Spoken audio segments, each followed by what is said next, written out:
Hello there, and welcome to this update for Dota 2. Now, as you can see, and as you've probably noticed, the Battle Pass has ended.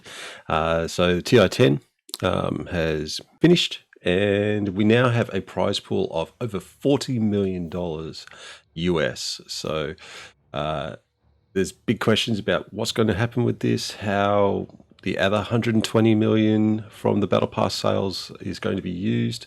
When is the actual TI-10 actually going to happen? And at this stage, it still looks like it's going to be Stockholm next year, 2021 in August. Hopefully, we get to see some more events happening before then, and it looks like we do have a few things coming up, especially with some updates to Dota 2 guilds, and also the Dota Plus program as well. So for those who still have still interested in Battle Pass progress, you can still go through Cavern Crawl, so you can still finish off this.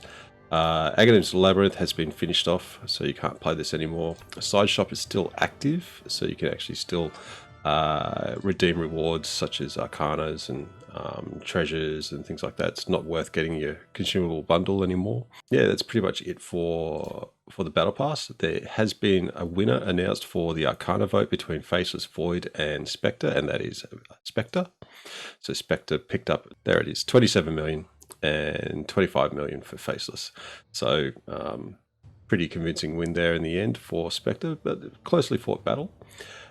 So I'll be getting my relics and that sort of thing for Spectre, so in preparation for the Arcana, so it'll be very interesting to see what comes from that.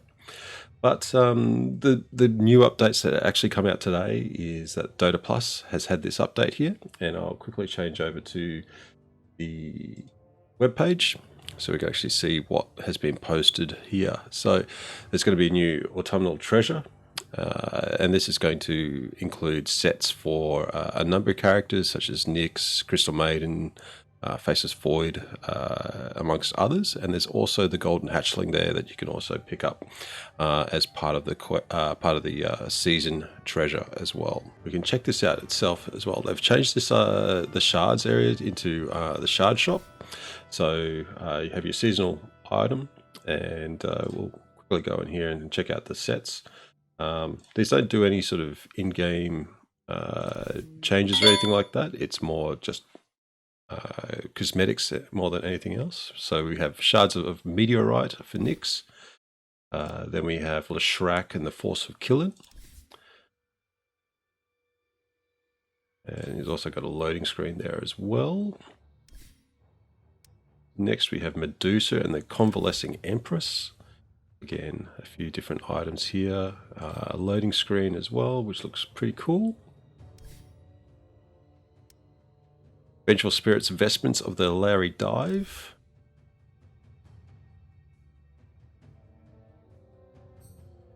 Another loading screen there. We have Weaver and the Inerrant Eminence. So a bit of a mouthful.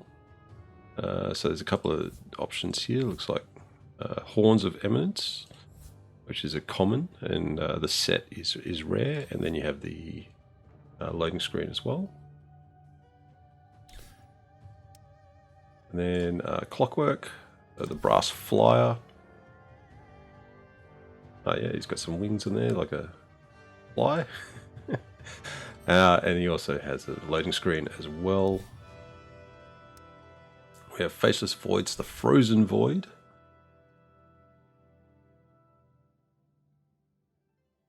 Doesn't look too bad. And his loading screen there, which looks pretty cool. Cyberpunkish colors in there. Doom and the Raven's Flame.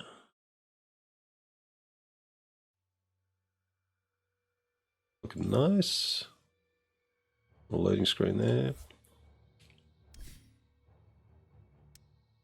Sven, Hallowed Flame. Nice little cloak.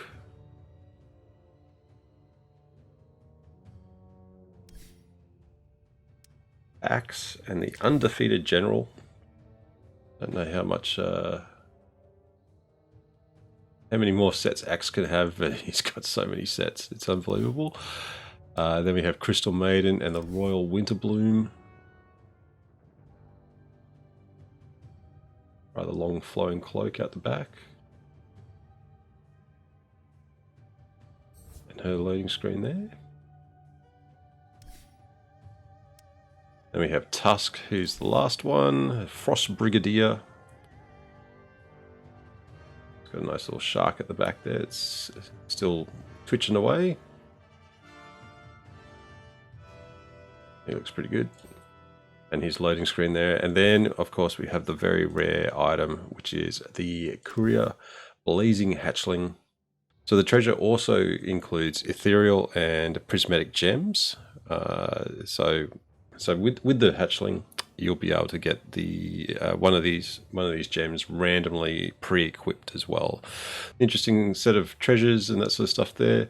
Of course, you can always recycle these to get another reward, another treasure. But again, these treasures are going to be available only for around about 3 months. The season for Dota Plus is going to finish on December 1st, and then the next set of treasures will run for 3 months after that as well. So we've got a shorter time period here for Dota Plus this time around, but it's good to see some updates coming through as well. Now, there have been a number of updates to Dota Plus as well. So in addition to the way that you normally would earn shards, you can now earn up to almost 58,000 shards for the new season. And these shards will give you the extra buying power for things like the autumnal quests and treasure and things like that. The other great thing is that there has been a roller system put in place. So let's check that out in the game itself. So if we go into heroes, go into attributes down the bottom here. If you're a Dota Plus subscriber, you've got this role assistant area here. So this will then show you all the different heroes according to their lanes and how often they've been picked and that sort of stuff. And then you could also change this according to your rank as well. So if you try to push into Divine, there's a number of suggestions, and this is based on the picks in those positions in ranked games as well. So this will be really helpful for a lot of players trying to move up the brackets and trying to understand how to play certain roles. Yeah, this is going to be fantastic for a number of players, including myself. And then if we continue on, there's been a number of other features that have been added in here as well. So Battle Pass items such as chat wheel effects, the pull timers, post-game healing and goal breakdowns, as well as the Battle Pass MVP feature are now part of Dota Plus. The other great thing is that shards are now available for everyone. So this is a common currency across all players, and this will allow them to rank up their heroes up to level 5. Dota Plus members are the only ones who can rank up to level 6 and above. Everyone can now tip in game, and all players will earn weekly rewards for winning matches and things like that. This is a really great inclusive sort of feature. There might be some people that'll complain about it being no longer a Dota Plus exclusive and things like that, but I think this is fantastic for the entire player group. And further to that, there's been some updates on the guilds. So guilds have all been reset as of today, and there's a number of perks that can be awarded and things like that. As you can see here, I won't go into it in too much detail, but you have a single contract per day. Dota Plus members get 2 contracts per day, and then there's the perks here that you will get depending on your level of guild as well. So this is really to encourage team gameplay as well as get everyone involved with the game, and not just Dota Plus subscribers, but everyone that enjoys a game of Dota or hates the game of Dota. It's a love-hate relationship. I'm sure everyone will agree with that. So we'll quickly check out the guild. So got the Dota nerds here. So as you can see, everyone's pretty much on 0. A couple of the guildies have already started earning points, and you've got your percentile here. So we're stuck here in Australia in the bronze tier, but I've already selected a couple of contracts. And okay, so there's also been an update in terms of the ranked season. So now you can actually reset your MMR and go through calibration again. They go into this a little bit, just talking about why they don't like to do it and why they've been reluctant to do it. But now this is rolling out in sort of a staged point that you can actually reset your MMR and go through calibration again. So something I'll be looking at doing. And the way that you do this is you go into your settings, and then you go into account, and then you go activate calibration. So this will reset your MMR and hide your MMR until you complete your 10 games. Want to do that? You can. If you don't want to do that, you don't have to. And if you want to start playing again in ranked, you can just leave it as it is and then make a decision later after warming up again in the competitive scene. Further to their update, they've been also talking about communication to the community as well, and I'll leave this for you guys to go through itself, but generally they have been hesitant to talk to the community and give updates because things change. Ideas don't develop as they envisage, and they don't want to set that expectation too high on a few things. But having said that, they do understand that they need to talk to the community, and this is one of the posts that have come from that. And but further to that, they've also talked about new heroes and the release schedule for this as well. So they're looking at around about towards the end of November for a new hero. And then they're looking at consistent content updates throughout the year, and not so much just centered around the international or anything like that. So again, a great change. I hope to see it implemented. It'll keep players coming back to the game and staying engaged with the game and that sort of thing as well. They talk about toxicity and player behavior. So that's they've been doing a lot of stuff in the back end of that, and also with Smurf accounts and detecting those and making sure that they're playing against other Smurf accounts, which is great.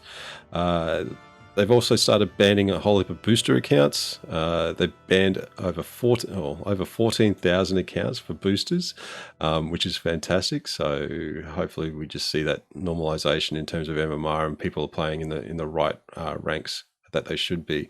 Toxicity, they're looking at an Overwatch style system similar to CSGO as well. Hopefully they'll be able to share that soon in terms of how that rolls out. And then they've made some updates in terms of the engine, some performance issues, and hopefully we'll see that next week. They're talking about bugs and that sort of thing that could be in there, but this last line, the release could be a little bit spooky. I'm sort of wondering if we're going to see a bit of a Halloween event.